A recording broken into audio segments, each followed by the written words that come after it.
Hey guys, so earlier today I got a message from someone asking me what is the difference between OBT, the beta that way, and beta NA. And I tried to type out an answer and I thought, well, that's actually kind of a confusing question. So, or it's a confusing, it's not a straightforward answer. So I am going to, wow, let's do this. I am going to answer it in this video and hopefully it explains everything. I'm also trying to dodge people that are using flasks right now because I don't have a great flask class and everyone else and a lot of other people do, and the flask is so broken right now. I'll start with the OBT, which is what is currently the way the game works.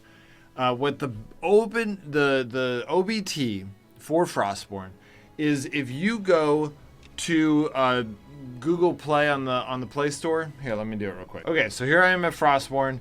When you click on it, you can scroll all the way down and it says join the beta tester team or something like that. I forget. I'm already a beta tester. So, and you click join, okay? If you do that right now while there's no OBT, then you're good to be done. And when you see an update, an OBT update, follow this channel. I literally, I try to live stream with hundreds of people on every time an OBT comes out. When the OBT comes out, you're going to get an update. When you update that game, then you're going to get on your game and it's going to say over there, instead of saying North America, it's going to say open beta tester server or something like that. When you have the OBT version, you can't get on to your other thing unless you leave the program, reinstall the game. It's really annoying, but it's great for me because I like testing the new update. But it's really annoying. Like, if you get that update, you don't have to install it right away. I'd go to your base, make sure you got the full 4-day shield and everything's kind of situated like you like it, and then go test out the OBT. And that's where you test out a game before it exists. And you do have an account there. Like, if you'll start out with level 1, but as you do that, every time an OBT comes out, you'll get that benefit. And often the devs will send to active members in the OBT, they'll send free stuff. Okay, but you can only play that OBT during that week test. Okay, you can only play on that account during that test, and then when the real update comes out, you cannot access your old account. There's no raiding on the OBT. Like, you can click raid, but you're always going to match with a bot. And even though people don't have shields, you don't match with them. So I don't know how they worked it differently, but that's how it works. And you get to test out the update before the update happens, but it's only like, 4 to 7 days of playing, and then you wait a month. So that's the OBT. It's really awesome. I recommend doing it because it's pretty fun, especially, here's the thing, if you're thinking about quitting Frostborn and you're already, let's say you're one of those people I talked about in my last video that's just completely maxed out, then I would start a game, and then I would start playing the OBT, because the OBT, there's a lot of hype early on. Yeah, there's a lot of bugs in the OBT because it's a new, like, they're releasing it and you don't get to play the whole time. So it's not worth, like, the real game's better, right? But if you just want to play for like a week at a time and be real intense about it and then be done, 2 and 2, all right. Then it is worth it. So because you get to play for really hard for a week, and then you're done for a month. And then you play hard for a week, and then you're done for a month. And you get to experience everything when it's new. So I personally really like the OBT. I find it to be very fun. So that's the thing about the OBT. You get to test out the new updates before they're actually released, before they're finished, which is why there's more bugs, but it's worth it in my mind. Beta NA is actually kind of the wrong question. He asked, what's the difference between OBT and beta NA? And that's not really the question you should be asking. The question that should be asked is, what is the difference between OBT and beta, plural, beta servers? All right, this is this zone has been done. Oh, here we go. No, it wasn't a flask user, unless it's a naked flask user. Honestly, a naked flask user could probably beat me. They're so OP right now. No, maybe not. Yeah, look at that. Everyone's trying to get occultist. Wait. They fixed it this morning? They did? It says they fixed it this morning. I don't remember them fixing it. Well, if we run into a flask user, we'll find out whether or not they fixed it. That's awesome if they fixed it. That's so great. So to answer the question, what's the difference between beta and A? It's really the question is what is the difference between the beta servers? Because there's actually more than one. If you look at it, you'll see that there's Beta America, which is the one that he was asking, which people call Beta NA, which technically is just Beta America, period. There's also a Beta Asia and there's a Beta Europe, okay? There's no Beta... Oh, and then there's a Beta International, and that's actually a different one in general. So I will also answer what that is, even though they weren't asking. But that Beta International is separate. There's a Beta Europe, there's a Beta Asia, and there's a Beta America. These are the first 3 servers ever. What? My account is back? I lost this account. But I think it's back. Guys. Oh my gosh.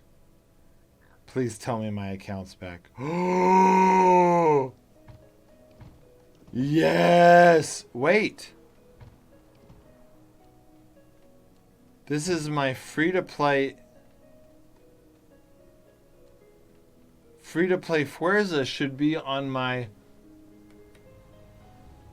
other account. What the heck is happening? This should... Sorry, I have 2 emails attached to different things.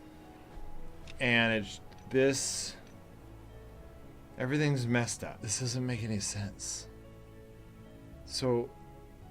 What the heck? I honestly have no clue what's happening, guys.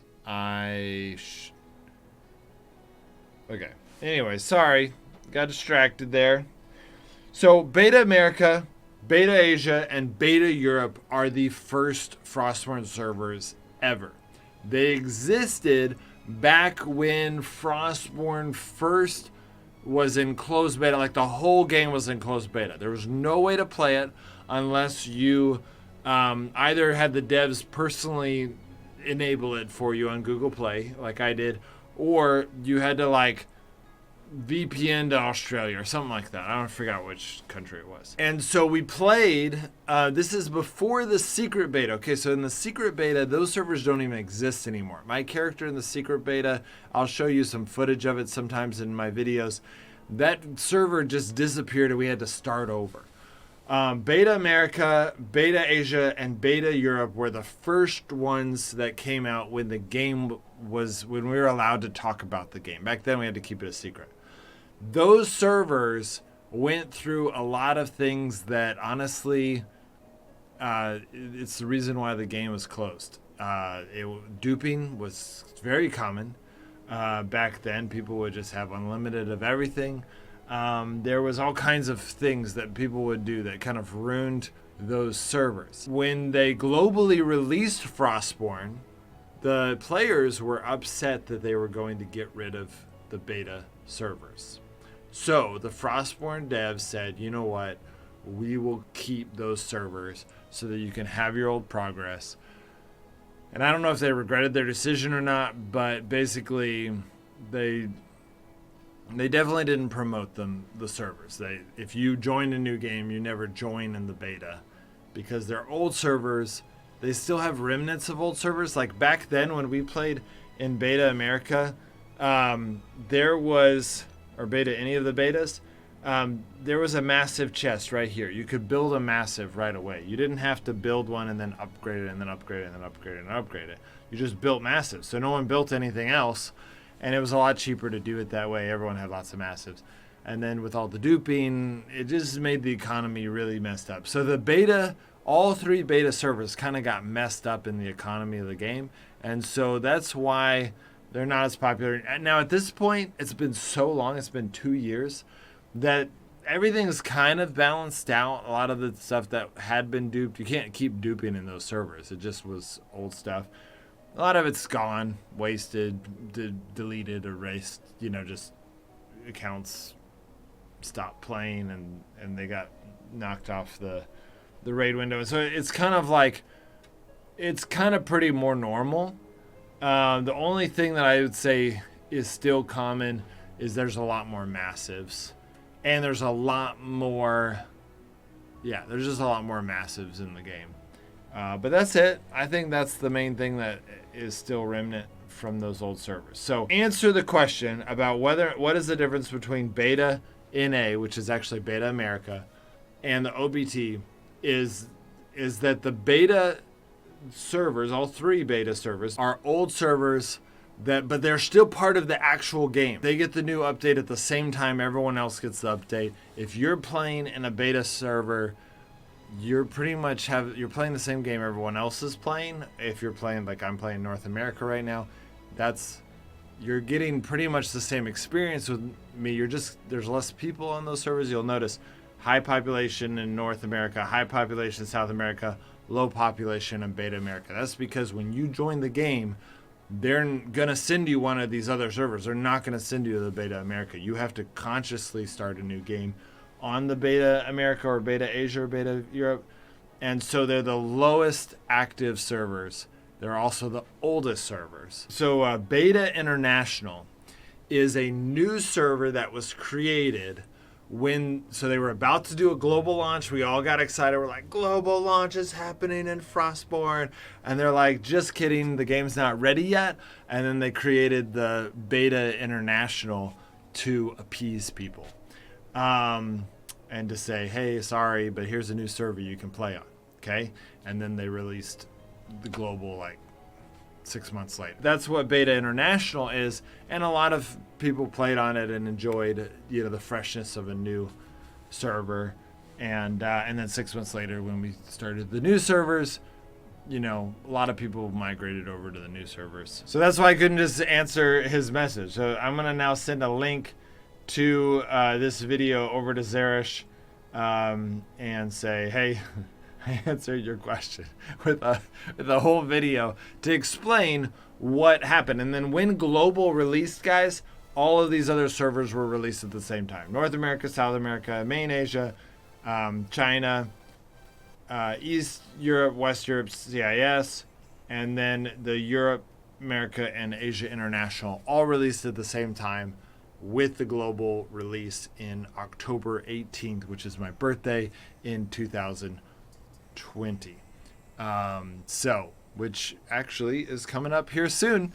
The 2-year anniversary of Frostborn is about to happen. So that gives you a little bit of the history of how Frostborn panned out. And I hope that was interesting to you. I enjoy doing videos like this to explain the history of Frostborn and what to expect in the future. If you guys didn't see my last video where I talk about these guys and a level cap increase that I think might be coming, make sure to go watch it. But that gives you kind of an idea of where Frostborn's been, which sometimes looking at the past helps you look into the future. All right, guys. See you next time.